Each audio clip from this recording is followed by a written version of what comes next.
Las Tres Américas. Las Tres Américas. Las Tres Américas.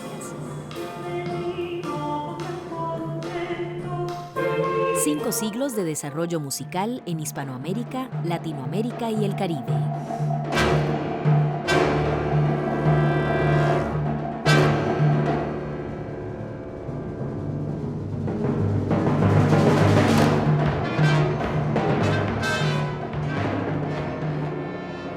El programa de hoy se titula El Teatro Nacional en el desarrollo musical del país. Para describir el rol del Teatro Nacional en el desarrollo musical de Costa Rica, nos apoyamos en los libros de la doctora Astrid Fischel, Historia del Teatro Nacional, y del grupo de investigadores que participaron en la producción del libro conmemorativo Teatro Nacional de Costa Rica, 120 años, 1897-2017, Alegoría, Símbolo y Libertad Cultural.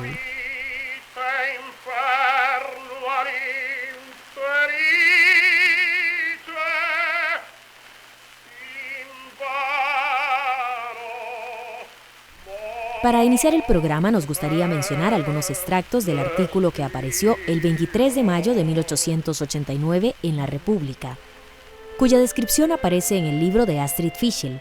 La generalidad, por no decir la totalidad de los costarricenses, gustan de la pintura, se deleitan con las armonías de la música y el canto, se embriagan y enloquecen con el baile. El costarricense acepta la tragedia, acude al drama, busca la comedia y con orgullo tiene que concurrir a la ópera, porque todo esto es arte que enseña, moraliza, hace reír y forma, contornea y pule el gusto por lo bello y lo gracioso. Necesitamos un teatro. El teatro no es un circo de toros, donde el hombre, la criatura predilecta del supremo hacedor, el ser dotado de pensamiento y razón, mide sus fuerzas con una pobre bestia, que al causar la muerte de su rival, el hombre no hace otra cosa que obedecer al instinto impetuoso de la naturaleza bravía. Dejemos pues de lado el teatro idea, el teatro sentimientos, y digamos 4 palabras con relación al teatro templo, que es hoy por hoy la cuestión palpitante en Costa Rica.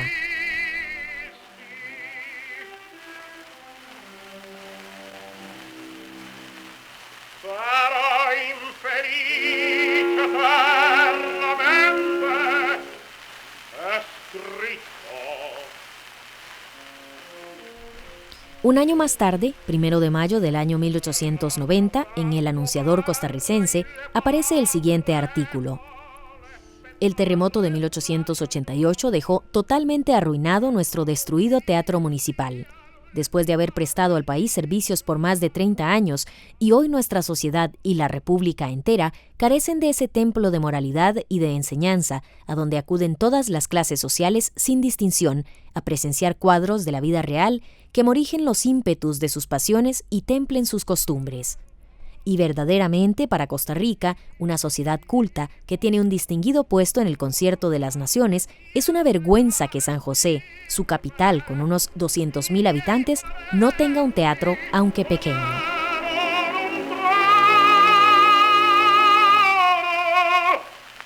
Tras polémica en la sociedad costarricense, el 27 de mayo del año 1890, el Congreso Nacional dio trámite afirmativo a la construcción del teatro, decretando: Artículo 1. Declárase obra nacional el Teatro de la Capital de la República. Artículo 2. Facúltase al Poder Ejecutivo para invertir el Tesoro Público en la construcción del teatro hasta la cantidad de 200,000 pesos. Artículo 3. Para llevar a cabo esa obra, establécese el impuesto de 25 centavos sobre cada quintal de café que se exporte, cobrable por todo el tiempo que sea preciso para cubrir el presupuesto del teatro. Artículo 4. El Poder Ejecutivo reglamentará la forma de reglamentación del impuesto. Artículo 5. Para acelerar los trabajos de la obra, se faculta al mismo Poder Ejecutivo para que levante un empréstito interior o exterior hasta por la cantidad de 200,000 pesos, que pagará con el producto del impuesto, el cual puede dar en garantía del pago. Con el tiempo, y mediante una hábil maniobra política, menciona Astrid Fischel en su libro, el costo de la construcción del Teatro Nacional se trasladó a toda la población costarricense con la institución de un impuesto general a la importación. De esta manera, el pueblo sería quien soportaría la mayor parte de la nueva carga, porque la importación incluía tanto los artículos de lujo como los productos de subsistencia.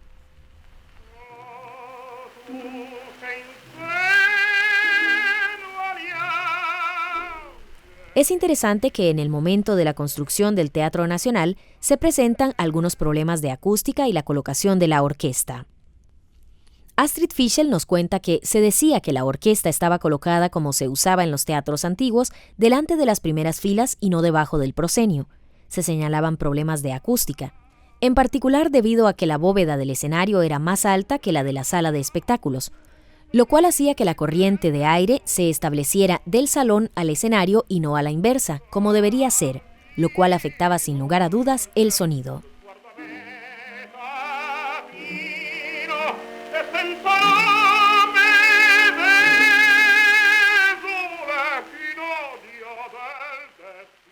Y llegó el momento especial de estrenar el Teatro Nacional, que se convirtió quizá en el tema de debate más emocionante a partir de marzo de 1897. Nos encontramos ante una escena de preparativos para el estreno del Teatro Nacional, con una familia josefina que se encuentra en su casa a la espera de noticias sobre la inauguración del Teatro Nacional, que están construyendo a 200 metros de su casa. Todos los días Esther espera al repartidor de los periódicos en la puerta de la casa con gran ansiedad de saber buenas noticias, que luego las conversa con su esposo Joaquín. Preparativos para el estreno del Teatro Nacional. Personajes: Joaquín, jefe de familia; Esther, esposa de Joaquín; y Pepe, repartidor de periódicos. Acto primero. Hola, doña Esther, ¿cómo le va? Aquí está el periódico de hoy, 3 de marzo. Ay, sí, Pepe, deme. Hasta luego. Joaquín, mira. Al fin ya está en el periódico que están hablando sobre qué compañía estrenará en el Teatro Nacional. Ay, Esther, espero que no sea una broma, como el otro día. No, te lo juro, Joaquín. Dice que Monsieur Aubry quiere traer una gran compañía de ópera de París. ¡Qué extraño! ¿Pero por qué Aubry? Si según rumores era aquel Tomás García, el dueño del Teatro Variedades, el que iba a contratar una compañía de ópera y zarzuela española. Pues no, Joaquín. Aquí dice clarito que el gobierno de Costa Rica concede al señor Aubry a título gratuito el uso del Teatro Nacional para una temporada de ópera francesa. ¿Gratuito? ¡Ja!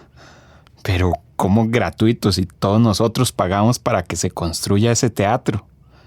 ¿Y a este se lo van a dar gratuito? Pues no creas, ese hombre ahora está más obligado a producir que una gallina de corral. Aquí dice que lo obligaron a comprometerse a un montón de cosas para que se lo prestaran. ¿Cuáles cosas? De ahí, dice que se comprometió a traer una compañía de ópera francesa de primer orden, con más de 70 artistas, un cuerpo de baile, un cuerpo de coros, un director general y un director artístico, un subdirector, un maestro de escena, un maquinista en jefe y un tramoyista. También instrumentos musicales, una orquesta de primerísimo orden y el repertorio de música necesario para poder representar cualquier ópera cómica u opereta. De ahí, solo le faltó traer a la Virgen María. Vos. Acto segundo. Joaquín sentado junto a Esther en la misma sala de la casa, pero 3 meses después. Mira, Esther, yo no vuelvo a creer en los periódicos. Primero decían que se iban a escoger las obras para estrenar en el teatro, que si Fausto o Mirella, y hasta hablaron del Barbero de Sevilla, Don Pascual, el Duquecito y yo sé qué cuáles otras. Uh-huh. Según ellos que funcionen martes, jueves, sábado y domingo. Y luego dice que el gobierno le dio llaves a Aubry y que un tren iba a transportar a todos los artistas de Limón a San José. Y mira qué barbaridad lo que dice aquí. Hombre, pero lee, ya me tenés en suspenso. ¿Qué es lo que dice? De ahí, dice Molinari que a pesar de su buena voluntad de terminar el teatro, no le fue posible efectuarlo en el tiempo establecido por el retraso en la llegada de los materiales. Así que se iniciarán ensayos hasta octubre. Yo creo que nos están metiendo 5 con hueco a todos. En fin, es mejor esperar. Y por fin llegó el día jueves 21 de octubre, la inauguración oficial del Teatro Nacional de Costa Rica. El periodista Pío Víquez y su ayudante, Juan, asisten a este evento para escribir una crónica para el periódico El Heraldo de Costa Rica. Maestro Víquez, entre tanta gente, no sé qué vamos a notar de esta inauguración para el periódico. Ahí ya tenés el primer dato, muchacho. Anotá que en esta inauguración había tanta gente que la multitud tuvo que ser contenida por cordones policiales. Y que de por sí ya habían puesto esos cordones porque se habían dado rumores de que se iba a atentar contra la vida del presidente Rafael Iglesias. Claro, maestro, ¿cómo no se me ocurrió antes que con eso podíamos comenzar el artículo? Después, vea cómo viene todo el mundo vestido fino. Y este teatro todo huele limpio. ¿No cree usted que deberíamos hablar de lo bonita que se ve la gente tan elegante? Pues yo creo, muchacho, que hay que ver más allá de lo elegante que se ve la gente vestida hoy. Hay que hablar de cómo surgió el derroche y la ostentación de asistir al teatro con rigurosa etiqueta, tan solo para una inauguración. Es cierto, maestro. Algunas personas prefirieron no asistir al teatro antes que tener que venir vestidas sencillas. Yo creo, Juan, que las vanidades aristocráticas no cuadran bien con las democracias, menos aún cuando son tan modestas como la democracia costarricense. Me parece que en el artículo podríamos decir que la inauguración fue de promoción social, que todas esas damas con sus mejores trajes, caballeros de estricta etiqueta y militares con sus uniformes, y todo ese lujo para una capital acostumbrada a las casas de adobe y a las calles de piedra. Claro, muchacho. Anotá también que a todos se les dio programa confeccionado con papel de seda, y que en este se anunciaba la presentación de la ópera fantástica en 5 actos. Letra de Jules Barbier, Michel Carré y la música de Charles Gounod. Maestro, vamos adentro porque ya casi va a iniciar. Le prometo hablar susurrado si tuviera alguna duda.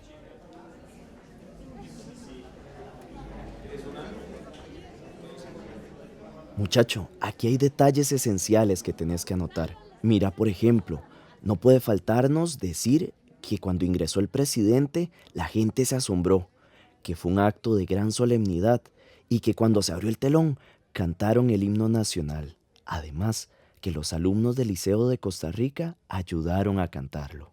Sí, maestro, eso ya lo había notado. También que al iniciar la obra, los artistas tiraron flores hacia el palco presidencial y que la sala del teatro estaba iluminada como nunca antes se esperó ni se había visto. Muy bien, y muy importante es que hables del espectáculo, de cómo la orquesta atacó con soberbio buen acierto la obertura del Fausto, haciendo olvidar al público que estaba aquí en San José, y de cómo el protagonista dijo el inmortal poema de desesperación. El papel de Margarita fue desempeñado por la mezzosoprano Emilia Mari. La Mari. Por sí, ella ya es un poema.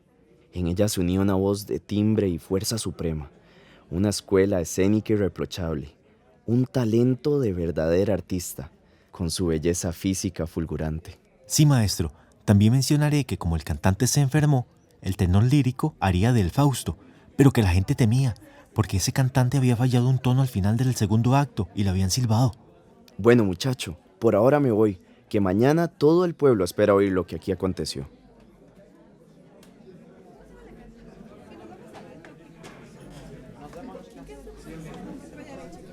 Lo que respecta a la programación del Teatro Nacional durante más de 120 años, María Clara Vargas lo divide en 3 grandes etapas. Durante la primera etapa, que se extendió hasta 1940, el peso de la actividad musical recayó en lo vocal, sobre todo en las manifestaciones lírico-dramáticas, a la vez que el campo instrumental estuvo entremezclado con las presentaciones líricas y en las veladas que se efectuaron a lo largo del período. Por su parte, Samira Barquero menciona que para el estreno del Teatro Nacional se exhibió Fausto de Charles Gounod a cargo de la compañía de ópera francesa Aubry. Después de ese debut, la misma compañía realizó una temporada de 19 óperas y 9 operetas de autores franceses, italianos y un alemán, que a partir de ese momento los 3 géneros escénicos, tales como la ópera, la opereta y la zarzuela, se acentuaron en la vida cultural del país. Menciona la cantante Samira Barquero que en el período comprendido entre 1897 a 1970 se presentaron 54 compañías internacionales, integradas por elencos completos, directores escénicos y directores musicales. La presencia de varias compañías lírico-escénicas extranjeras en el Teatro Nacional ha influido sobre el desarrollo vocal en el país. Muchos cantantes costarricenses habían sido instruidos por extranjeros que llegaron al país con distintas empresas artísticas o se han formado en diferentes países. En el año 1899, en el escenario del Teatro Nacional, apareció la Compañía Infantil Costarricense. En el año 1918 se formó el grupo Sociedad Lírico-Dramática Nacional. En el año 1926, la Compañía Artística Nacional. Por su parte, en el año 1935, Alfredo Serrano y César Nieto han fundado una nueva agrupación, Compañía de Operetas, Zarzuelas, Dramas y Comedias, Unión Artística Nacional. La primera compañía de ópera nacional se fundó en el año 1942 bajo la dirección de Melico Salazar, Carlos Palma y César Nieto. En su artículo Canto lírico en el Teatro Nacional, Samira Barquero destaca la figura y su influencia como cantante y productor del tenor Manuel Melico Salazar Zúñiga, quien durante la primera mitad del siglo XX fortaleció el gusto del público por la ópera y despertó el interés por el estudio del canto. La historia guarda un disco de la voz de Melico Salazar, producido por el teatro que lleva su nombre, el Teatro de Melico Salazar, con el patrocinio del Banco de Costa Rica, con toda la música grabada por Salazar conocida hasta la fecha. De este CD, impreso en el año 2001, escucharemos Agnus Dei de Georges Bizet, grabado en el año 1927.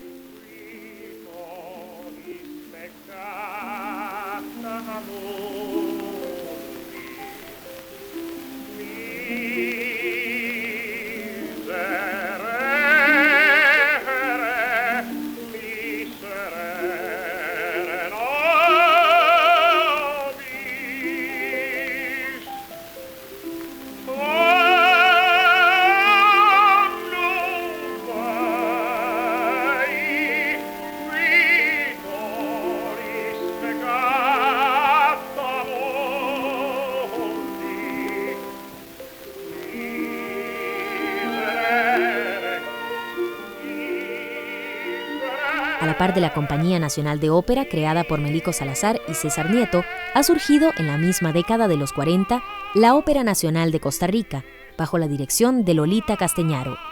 Gracias a dichas compañías, los cantantes costarricenses se fueron consolidando profesionalmente y mantuvieron constancia. Muchos de estos artistas han iniciado su labor en el Teatro Nacional de Costa Rica. Claudio Brenes, Antonio Campos, Ofelia Quirós, Ana de Gómez y Ligia Castro de Armijo, Carlos Palma, Carlos Porras, Gustavo Sileski, José Manuel Lepis, Julio Berrocal y Alirio Campos. Para el año 1980, la actividad lírico-dramática se consolidó con la fundación de la Compañía Lírica Nacional, a la que el Estado asignó un presupuesto permanente para una temporada anual de ópera en el escenario del Teatro Nacional, junto con la Orquesta Sinfónica Nacional. Asimismo, la cantante Samira Barquero proporciona los datos interesantes relacionados con la creación de obras escénico-teatrales infantiles para el estreno de estas en el escenario del Teatro Nacional. Entre estas, Caperucita Encarnada, de Julio Fonseca, Blancanieves, El ratón Pérez se cayó en la olla, La casita de Turrón. Las tres obras son de Gonzalo Calderón Umaña, El tesoro de Barba Azul y Fantasía de Navidad, ambos son de Julio Mata, y Aladino de Alcides Prado. Por su parte, el primer compositor costarricense que presentó su ópera en el Teatro Nacional fue Benjamín Gutiérrez, con su Marianela, inspirada en la novela del escritor español Benito Pérez Galdós. También el año 1982 recuerda el estreno de la segunda ópera nacional de Benjamín Gutiérrez, El pájaro de crepúsculo, interpretada por la Compañía Lírica Nacional en el año 1982, cuya obertura, la cual es una obra separada bajo el título Preludio, la escucharemos en la interpretación de la Orquesta Sinfónica Nacional bajo la dirección de Eddie Mora.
Hemos escuchado el preludio de Benjamín Gutiérrez en una interpretación de la Orquesta Sinfónica Nacional bajo la dirección de Eddie Mora. Las Tres Américas. Las Tres Américas.